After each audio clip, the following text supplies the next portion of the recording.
கோதுமையை வச்சு இவ்வளவு டேஸ்ட்டாக இப்படி கூட செய்ய முடியுமா? ரொம்பவே புதுமையான அருமையான ரெசிபிங்க. ரொம்ப சுலபமாக செஞ்சிடலாங்க. Hi friends, welcome to Chennai food. இந்த ரெசிபியை நான் எப்படி செய்கிறேன் நீங்களே பாருங்கள் வாங்க. இந்த ரெசிபி செய்கிறதுக்காக நான் கோதுமை எடுத்துருக்கேங்க. இந்த கோதுமையை நான் சுத்தமாக கழுவி காய வச்சு எடுத்து வச்சுருக்கேன். இதை நம்ம மிஷினில் கொடுத்து அரைச்சி எடுத்துகிட்டு வந்துடலாம். நான் உங்ககிட்ட 1 கப்பு கோதுமை காமிச்சிருந்தேங்க. நீங்கள் கேட்பீங்க 1 கப்பு கோதுமை எப்படி அரைக்க முடியும்னு. நான் கிட்டத்தட்ட 2 கிலோ கோதுமை அரைச்சி எடுத்துகிட்டு வந்திருக்கிறேன். இந்த கப்பில் 2 கப்பு கோதுமை மாவு நான் பயன்படுத்த போகிறேன். அதாவது 250 கிராம் அளவுள்ள மெஷரிங் கப்பில் 2 கப்பு கோதுமை மாவை நம்ம பயன்படுத்த போகிறோம். ஸ்டவ் ஆன் பண்ணிவிட்டு ஸ்டவ்வில் பேன் வச்சுருக்கேன். பேன் ஹீட் ஆகட்டும். இப்போ பேன் நல்லா சூடாயிடுச்சு. இந்த கப்பில் நான் 2 கப்பு கோதுமை மாவு சேர்க்க போகிறேன்னு சொன்னேன். இப்போ 1 கப்பு சேர்த்துட்றேன். இப்போ 2வது கப்பு கோதுமை மாவும் நான் சேர்த்துறேன். இந்த மாவு பார்த்திங்கன்னா ஒரு 5 நிமிஷம் நாம் வறுக்கணும். மிதமான தீயில் வச்சுட்டு நல்லா வாசம் வரணும். அந்த அளவுக்கு வறுத்துக்கோங்க. நிறம் மாறக்கூடாது. நீங்கள் வீட்டில் அரைச்ச மாவு தான் பயன்படுத்தணுன்றது இல்லைங்க. கடையில் வாங்கின மாவு கூட பயன்படுத்திக்கலாம். கோதுமை மாவு ஒரு 5 நிமிஷமாக நான் வறுத்துட்ருக்குறேங்க. இப்போ நல்லா வாசம் வருது. நான் சொன்ன மாதிரி மாவோட நிறம் மாறக்கூடாது. மிதமான தீயில் வச்சுட்டு நம்ம கலந்து விட்டுகிட்டே இருக்கணும். இப்போ நான் ஸ்டவ் ஆஃப் பண்ணிவிட்டு இந்த மாவை நல்லா ஆற விட்டுடலாம். வறுத்த கோதுமை மாவை ஆற வச்சு மிக்சிங் பவுலுக்கு மாற்றிட்டேங்க. இப்போ தேவையான அளவு உப்பு சேர்க்கணும். நான் 1/4 டீஸ்பூன் அளவுக்கு தூள் உப்பு சேர்த்துக்கிறேன். சேர்த்துட்டு நல்லா கலந்து விட்டுக்கலாம். இப்போ நல்லா கலந்து விட்டாச்சு. சூடான தண்ணியை நம்ம கொஞ்சம் கொஞ்சமாக சேர்க்கணும். நம்ம 2 கப்பு மாவு எடுத்திருந்தோம். அதுக்கு 2 கப்பு தண்ணியை நல்லா கொதிக்க விட்டு எடுத்துக்கோங்க. நமக்கு 1.5 கப்பு தான் தேவைப்படும். எதுக்கும் எக்ஸஸாகவே நம்ம போட்டுக்கிறது நல்லது. ஒவ்வொரு மாவை பொறுத்து தான் தண்ணி எடுத்துக்கும். சூடான தண்ணி ஊற்றுறதுனால இந்த மாதிரி ஸ்பூனை வச்சுட்டு ஃபஸ்ட்டு கிண்டிக்கலாம். கொஞ்சம் லைட்டாக ஆறுனதுக்கப்புறமா கைகளால் நம்ம பிசைய ஆரம்பிச்சிடலாம். நான் மொத்தம் 2 கப்பு தண்ணி கொதிக்க வச்சேங்க. பாருங்கள், எனக்கு 2 கப்பு தண்ணி கரெக்டாக போயிடுச்சு. கிட்டத்தட்ட 1 டீஸ்பூன் தான் இதில் மிச்சம் இருக்குது. ஒவ்வொரு கோதுமை மாவை பொறுத்தது. சில கோதுமை மாவு பார்த்திங்கன்னா 1 கப்புக்கு 3/4 கப்பு தண்ணியே கரெக்டாக இருக்கும். எனக்கு 2 கப்பு தண்ணி கரெக்டாக இருக்குது. மாவு நல்லா சாஃப்டாக இருக்கணும். அதாவது சப்பாத்தி மாவு பதத்தில் இருந்தாலும் கொஞ்சம் லூஸாக சாஃப்டாக இருக்கணும். இப்போ சூடாக இருக்கிறதுனால நான் கரண்டியில் கிண்டிகிட்டு இருந்தேன். இப்போது கரண்டிலேருந்து வழித்து விட்டுட்டு நம்ம கைகள்லேயே பிசைஞ்சிக்கலாம். கையில் கொஞ்சமாக நான் எண்ணெய் தொட்டுக்கிறேன். எண்ணெய் இல்லைன்னா நெய் எது வேணாலும் நீங்கள் தொட்டுக்கலாம். ஒட்டி பிடிக்காமல் இருக்கிறதுக்கு தான். இப்போது ஒன்று சேர்த்து பிசைஞ்சிக்கலாம். மாவோட பதம் பார்த்திங்கன்னா இப்படி மொத்தமாக எடுக்கிற மாதிரி இருக்கணும். அதே சமயம் நல்லா சாஃப்டாக இருக்கணும். இந்த மாதிரி பிசைஞ்சிக்கோங்க.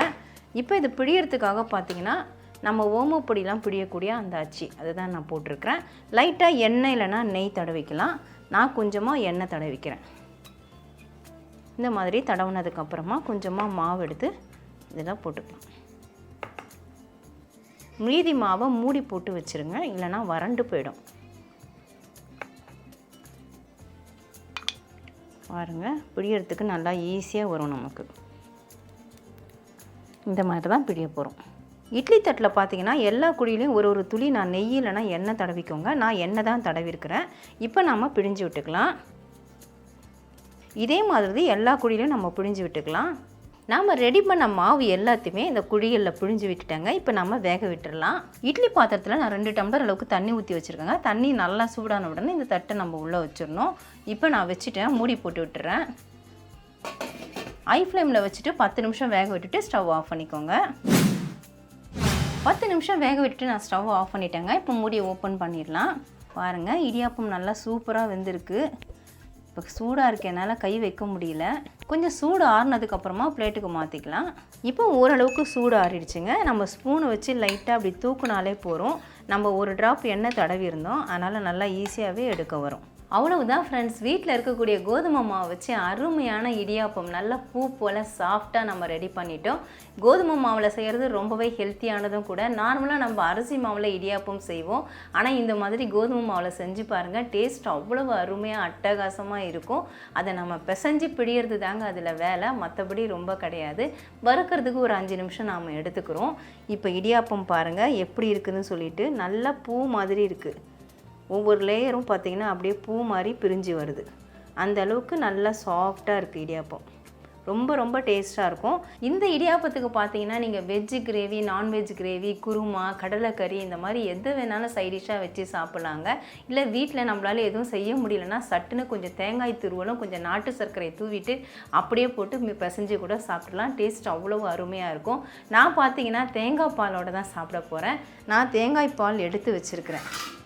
அரை முடி தேங்காயை ஒரு 4 ஏலக்காய் போட்டு அரைச்சிட்டு நான் எடுத்து வச்சுருக்கிறேன். இந்த அளவு திக்னஸ், அதாவது 2 பால் தாங்க நான் எடுத்தேன். அதிலேருந்து நான் பார்த்தீங்கன்னா வெள்ளை சர்க்கரை தாங்க சேர்த்துருக்கேன். உங்களுக்கு வேணால் நீங்கள் நாட்டு சர்க்கரை கூட சேர்த்துக்கலாம், அதெல்லாம் உங்கள் விருப்பம் தான். இப்போ நான் ஒரு இடியாப்பத்தை பிளேட்டில் வச்சுட்டு உங்களுக்காக நான் சாப்பிட்டு காட்டுறேன். எனக்கு தேங்காய் பாலோட சாப்பிட்றது ரொம்ப ரொம்ப பிடிக்கும். அவ்வளோதான், ஊற்றியாச்சு. எப்படி இருக்குது பாருங்கள், நல்லா உதிரி உதிரியாக. இன்னும் பாலோடு சேர்த்து நம்ம பிசையும் பொழுது இன்னும் சூப்பராக இருக்கும். நல்லா அவ்வளவு சாஃப்டாக உதிரி உதிரியாக நமக்கு இருக்கும். இப்போ டேஸ்ட் பார்த்துடலாமா? தேங்காய் பாலோடு வச்சு சாப்பிட்டோன்னே அப்படியே சல்லுன்னு வழுக்கிட்டு ஓடிடுச்சுங்க.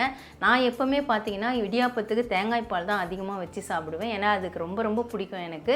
ஆனால் நிறைய பேருக்கு குருமா, கிரேவி இதெல்லாம் வச்சு சாப்பிட்றது பிடிக்கும். அதெல்லாம் உங்களுடைய விருப்பம் தாங்க.